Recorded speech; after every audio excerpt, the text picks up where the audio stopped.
আজ আমি একটা মহাভারতের ছোট্ট কাহিনী বলবো। এই কাহিনী তোমরা সকলেই জানো।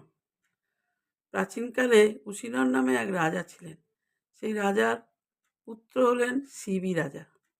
এই শিবি রাজা ছিলেন খুব দয়ালু, ধার্মিক। তার রাজত্বে প্রজারা ছিল খুব সুখী। তাদের কোনো দুঃখ কষ্ট ছিল না। একদিন রাজা রাজসভায় বসে আছেন। এমন সময় একটা সেন পাখি মানে বাজ পাখি একটা কপোতকে তাড়া করেছে। কপোত মানে পায়রা। সেই কপোত ভয়ে ছুটে এসে রাজার কাছে এসে বসল। রাজা সেই কপোতকে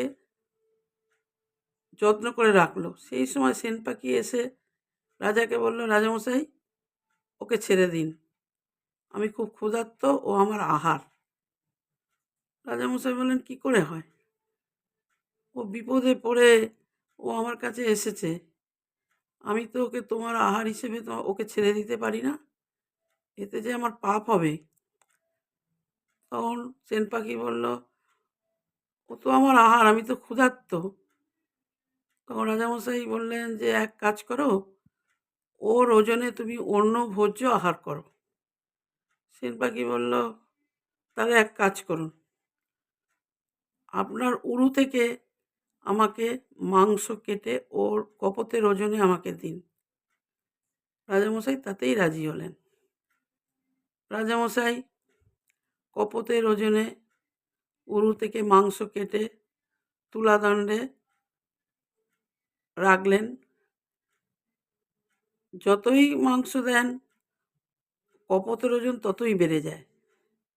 এইভাবে রাজার তো শরীর অক্ষত হতে শুরু হলো। রাজামশাই অসুস্থ হয়ে পড়লেন। তখন নিজেই তুলাদণ্ডের ওপর আরোহণ করলেন। সেই সময় দেবরাজ সেন পাখি নিজের রূপ ধরলেন, তিনি হলেন দেবরাজ ইন্দ্র। আর কপোত নিজের রূপ ধরলেন, তিনি হচ্ছেন অগ্নি দেব। দেবরাজ ইন্দ্র রাজাকে বললেন যে, আমরা এসেছিলাম তোমাকে পরীক্ষা করতে, আমি হচ্ছি দেবরাজ ইন্দ্র আর কপোত হচ্ছে অগ্নিদেব। তখন রাজার সেই ক্ষত জায়গায় অক্ষত হলো। এই বলে দেবরাজ ইন্দ্র আর অগ্নিদেব অন্তর্ধান করলেন। আমার গল্পটা কেমন লাগলো তোমরা কিন্তু বলো। তোমাদের কমেন্ট আমার আরও উৎসাহিত করে। তোমরা কমেন্ট করবে, তোমরা দেখো, তোমরা পড়ো, সবাই জানি।